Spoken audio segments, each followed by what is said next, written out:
O lembrar consciente é a grande palavra da filosofia, em particular do grande filósofo do lembrar, que é, desculpam, Hegel. Hegel vai falar do Erinnern, retomando toda a tradição, que é o processo espiritual, tá? Do espírito intelectual que tenta se livrar do aspecto sensível das imagens. Tá?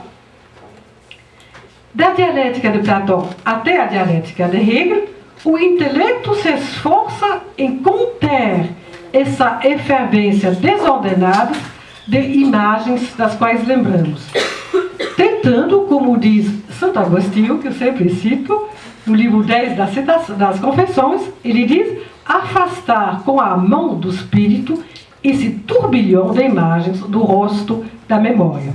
Tá? Por quê? Porque essas imagens são esquisitas, chatas, sem desconfiadas. Vocês, quando da vida cotidiana, lembram? Às vezes lembram de coisas das quais até preferiam não lembrar. Tá? Ou quando vocês veem alguém, tá? Ou vê uma nova situação, lembra a vocês uma coisa talvez até vergonhosa. Tá? Não uma coisa nobre, como diz Nietzsche.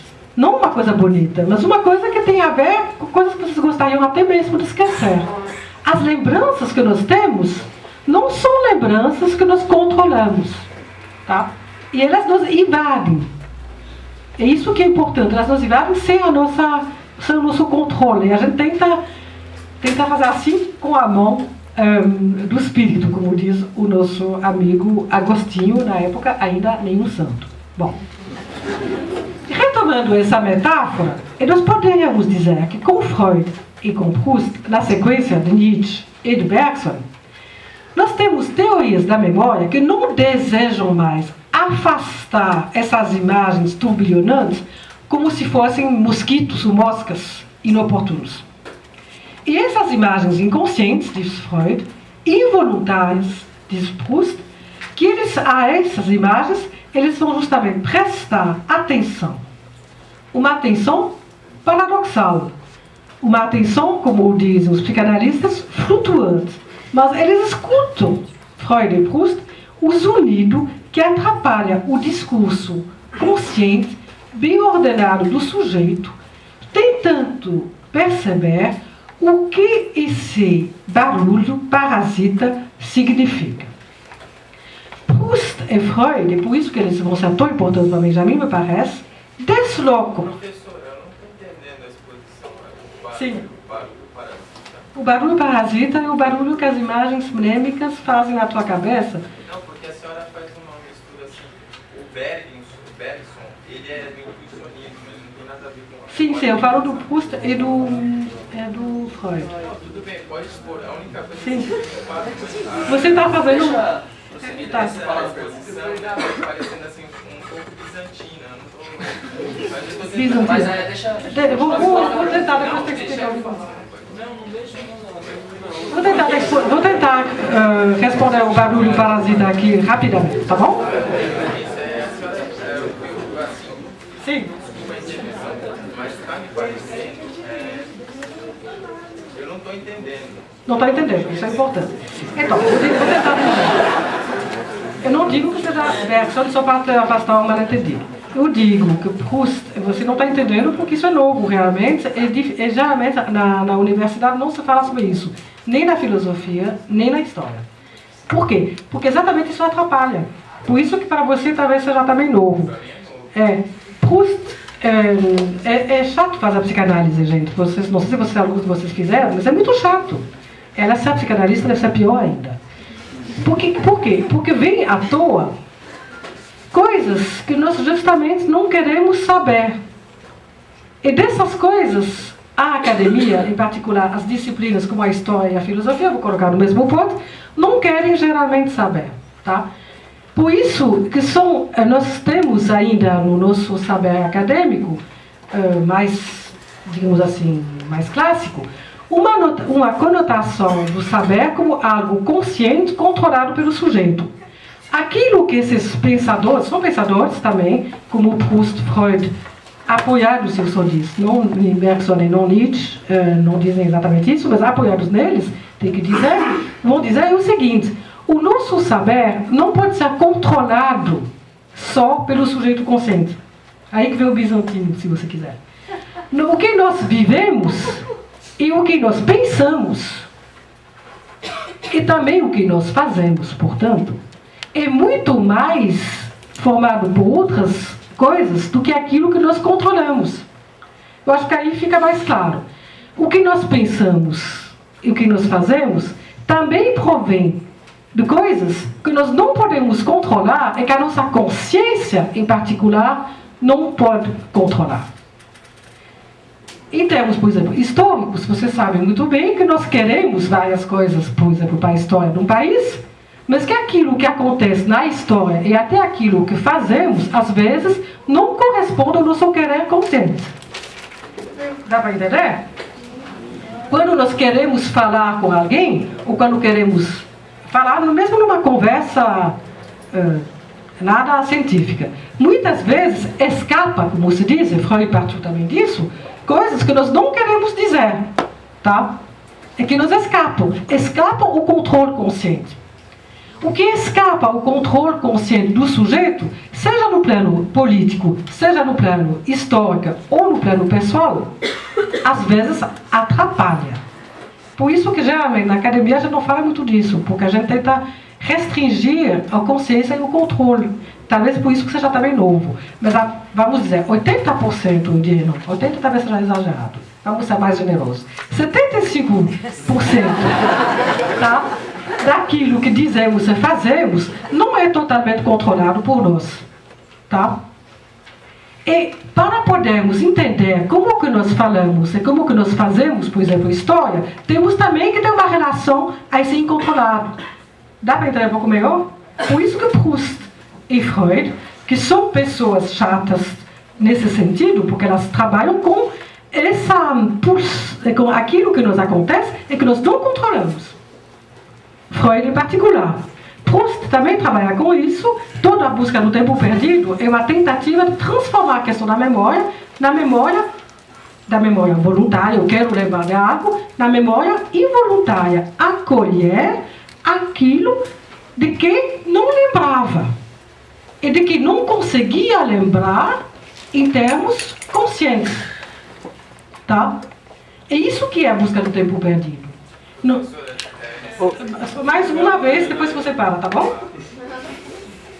Não estou querendo Sim. mas assim, Não. eu não concordo com a Não, tudo bem, se você não concordar, isso é outra questão. Tá, isso é outra coisa. Tá. Concordar ou não concordar na questão da opinião. Tento dizer que esses dois escritores falaram, não sou eu. São eles que falam para gente, tá? Bom. Cadê a segurança armada? Então vamos continuar um pouquinho, porque eu queria mostrar para vocês que o Benjamin se apoia neles. Tá? Nós temos então aqui uma transformação da teoria da memória e, como já tentei dizer um pouco para vocês, uma transformação da concepção do sujeito.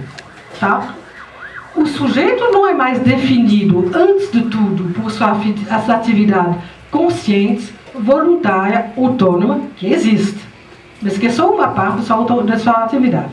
Mas ele também é definido, ou ligado, se vocês querem, a uma recepção, digamos assim, de uma faculdade passiva, receptiva, de acolhimento que ele não controla.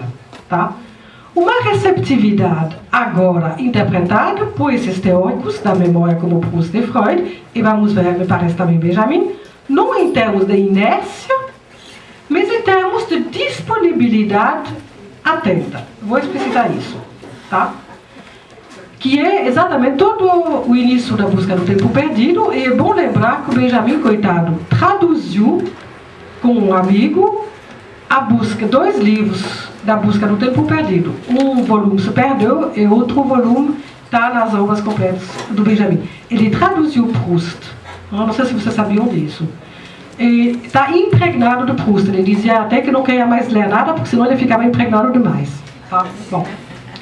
Então, todo o início da busca do tempo perdido, geralmente a gente só lê o início, é uma ilustração desse sujeito que nem sabe se está dormindo ou se está sonhando, o que está acontecendo, onde que está. Tá? É isso que Benjamin, no seu comentário sobre Proust, aliás, ressalta. Não se trata, portanto, de tentar alcançar uma lembrança exata do momento do passado, como se esse momento do passado fosse uma substância imutável. Mas se trata muito mais, depois de ter lido Proust e Freud, de estar atento àquilo que Benjamin Nastes chama de eco, ressonâncias que se produzem entre passado e presente, e também entre presente e passado. Aquilo que Benjamin vai chamar de experiência com o passado. Esse ponto de junção entre passado e presente que você talvez nem tinha previsto. Tá?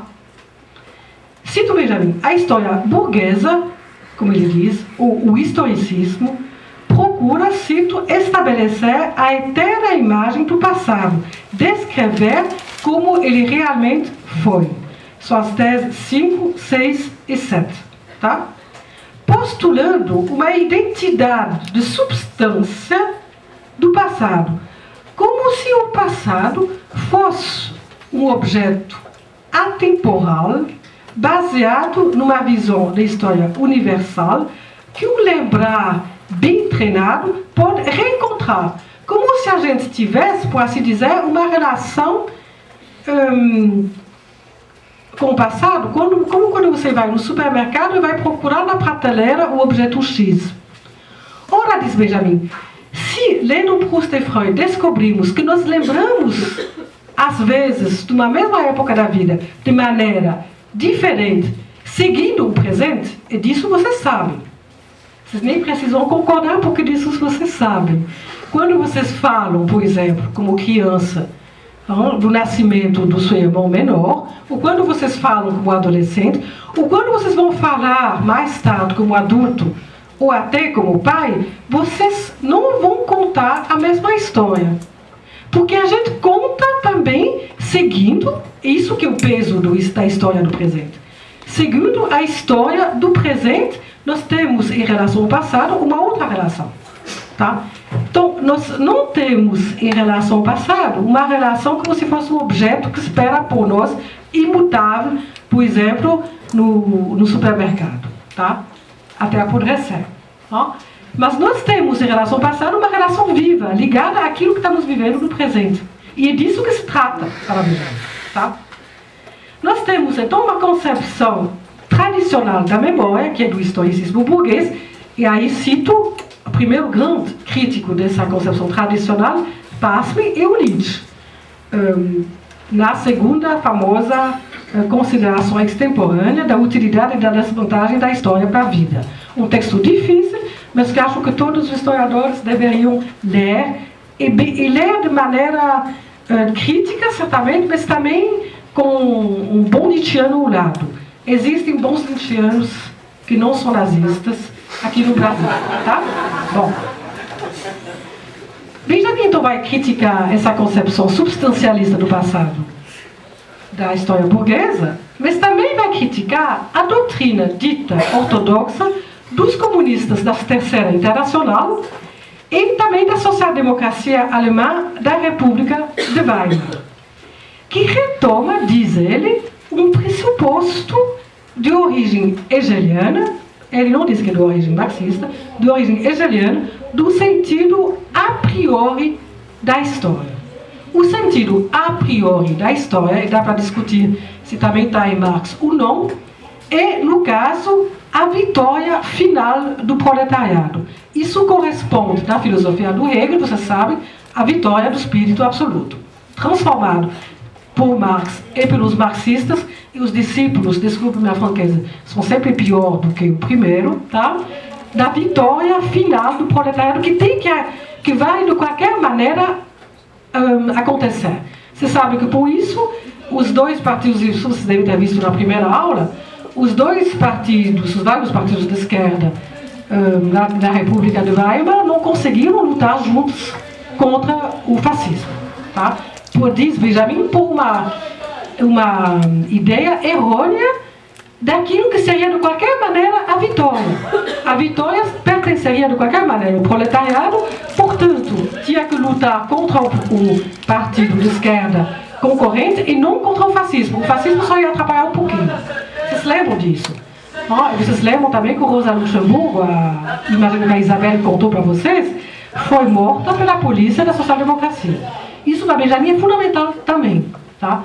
Então, há um pressuposto metafísico nessa versão, do marxismo ortodoxo, que também impede uma verdadeira apreensão do passado. Tá? Benjamin também vai criticar isso.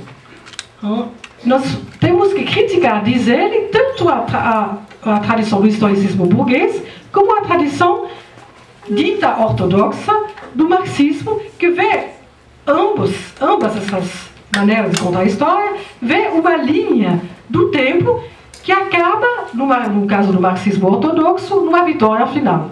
No caso da historiografia burguesa, não se sabe como acaba.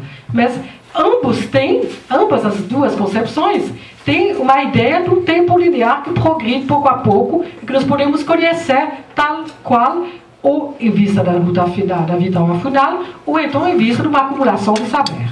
Tudo bem? Bom, então, a historiografia do Benjamin busca uma nova apreensão conjunta, estou chegando ao fim, do passado e do presente. Uma intensificação do tempo que permite salvar do passado outra coisa que sua imagem habitual, aquela que a narração vigente da história, pessoal ou coletiva, sempre repete. Aquilo que a memória consciente, digamos assim, dócil ou domesticada, sempre conta. Aquilo que Benjamin diz é da tradição dominante.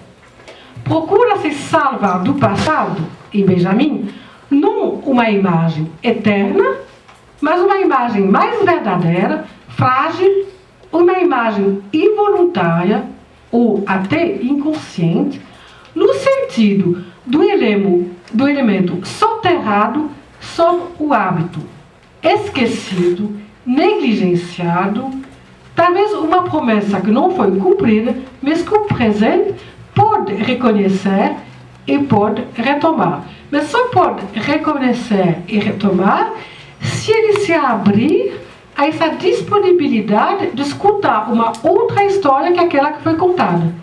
Vocês percebem? Isso também para Benjamin não serve. Porque, de novo, o modelo linear, consciente, etc. Mas tem que se abrir a uma outra escuta daquilo que aconteceu na história que nós não sabemos o que é. Algo que tenta emergir, que às vezes a gente pode se dizer soterra. Não sei se dá para entender um pouco melhor isso. Foi isso que as teses são difíceis. As teses sobre o conceito de história não defendem uma nova versão marxista de como contar a história. Abrem, por assim dizer, para uma nova escuta daquilo que não foi ouvido. Tá? E para poder abrir a isso, lutam contra duas versões da história que estavam em vigor na época de Benjamin. O historicismo burguês, como ele diz, mas também uma certa versão do marxismo.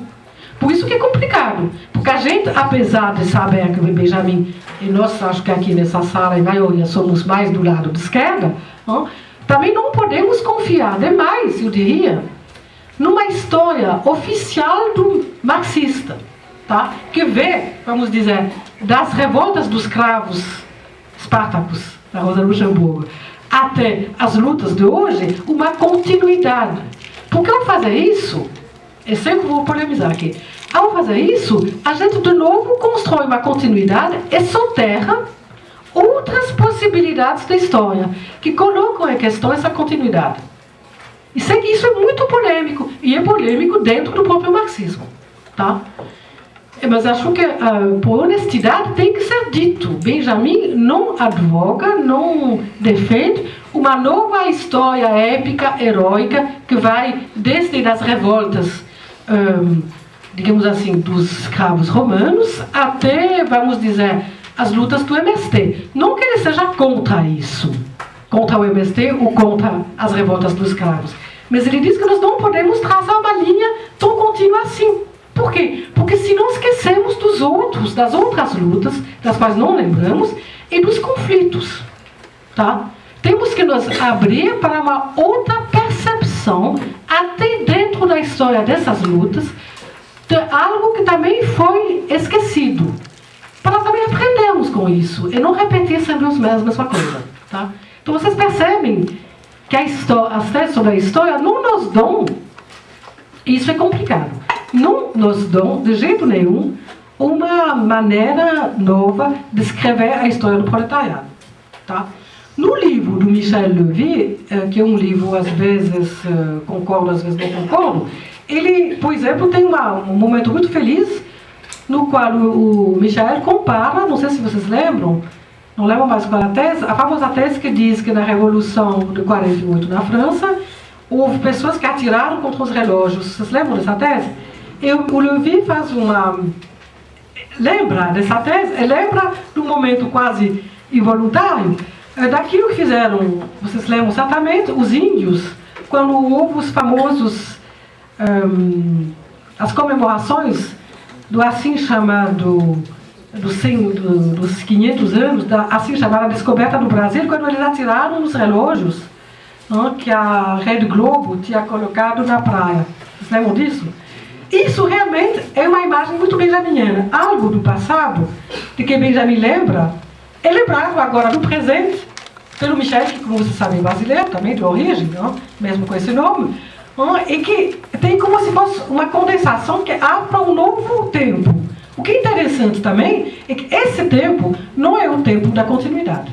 Não é o tempo do Cronos, tá? Continuidade causal, mas o tempo, eu diria, eu vou acabar com isso, não vou falar de outras coisas, porque vejo que vocês também estão exaustos, eu também estou exausta, é o tempo do Kairos, que é uma outra palavra grega para dizer tempo, que é o tempo, digamos assim, revolucionário, mas também o tempo, também é uma categoria teológica, o Giorgio Agamben tem um belo livro sobre isso, o tempo do momento presente e da ocasião, de pegar algo do presente e transformá-lo, graças ao eco do passado, como diz Benjamin.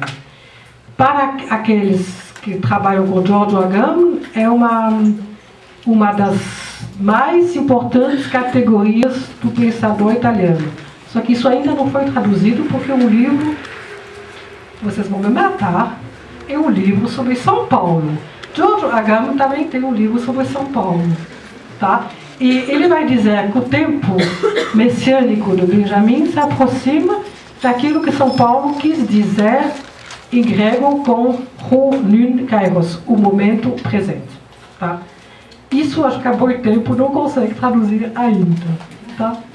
Bom, chega de polêmica.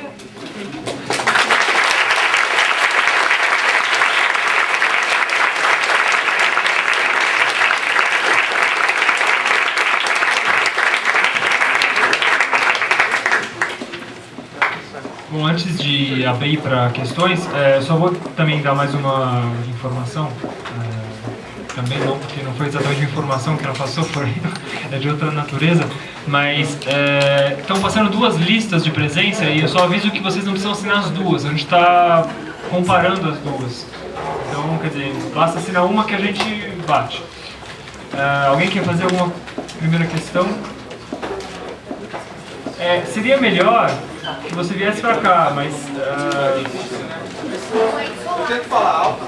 Bom, aí você pode ir, enquanto você nem pode falar, porque ele também tem uma questão. Tá bom. Bom.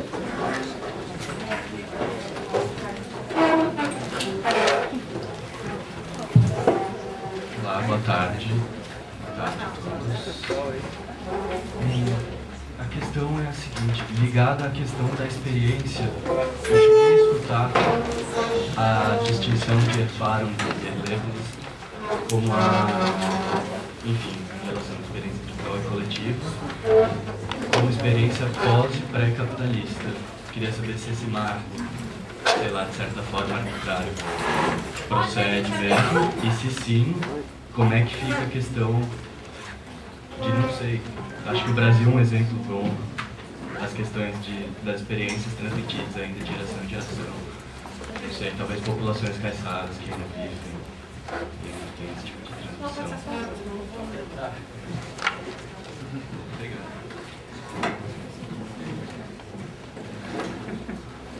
Tem duas questões na questão. A primeira é saber se essa diferenciação entre experiência e erfahrung e Erlebnis tem a ver com o pré-capitalista. Tá? Tem a ver sim, mas não de maneira tão clara, no sentido, digamos assim, se não pode datar exatamente. O que é claro é que antes do capitalismo e antes do individualismo da modernidade, não havia nem em palavras a palavra Erlebnis. Quando vocês consultam o dicionário, quando vocês consultam o dicionário, por exemplo, Erlebnis, vocês percebem que é uma palavra recente em alemão, a experiência vivida, a partir do século XIX. Portanto, a partir de uma certa estruturação da sociedade capitalista. O capitalismo é antes do século XIX. Tá? Mas, digamos assim, é ligado ao individualismo e à concorrência feroz que acontecem cada vez mais no capitalismo moderno. Tá? Isso não quer dizer que não tenha tido, não é porque o conceito é inventado, que não existia a realidade a qual esse conceito corresponde antes, mas não se sentia a necessidade de procurar por uma outra palavra. Isso mostra que esse conceito, certamente, experiência vivida, é um conceito que fica cada vez mais forte no momento no qual nós estamos vivendo. Isso foi, aliás, muito bem visto e estudado por os professores do Benjamin, que não está muito na moda, um pouquinho da sociologia da USP, que é o Georg Siemens, a partir das grandes cidades modernas, quando as pessoas, como vocês aqui, aliás, começam a viver em multidões de pessoas anônimas que não se correspondem mais e que são multidões que não podem mais ter uma ligação, vamos dizer, comunitária orgânica, tá? Que tem a ver com toda essa questão da comunidade, da sociedade, trabalhada na sociologia alemã antes do Benjamin já. Então, o Erlebnis tem a ver com a nossa solidão individual, com experiências ligadas ao choque, à solidão e ao enclausuramento do indivíduo na sua maneira de viver e de poder se comunicar pouco. Tentam se comunicar bastante numa solidão anônima, numa multidão anônima, é muito difícil. Vocês só podem, digamos assim, trocar coisas sobre, digamos assim, amenas ou surtar, tá? O que é grave, não é? Essa alternativa. Vocês podem falar do tempo, ou então, mas não podem trocar realmente a experiência no sentido da erfahrung, que era ligada a uma sociedade mais tradicional, na qual as pessoas, por exemplo, compartilhavam de uma mesma religião ou de uma mesma experiência em relação aos jogos, aos rituais, etc. Tá? Mas também erfahrung não é só a questão da experiência comunitária, é a grande experiência no sentido filosófico, e a experiência sensível comum a todos, a partir da qual se constrói a sensibilidade e também, digamos assim, a partir da sensibilidade encanta também a razão e o entendimento.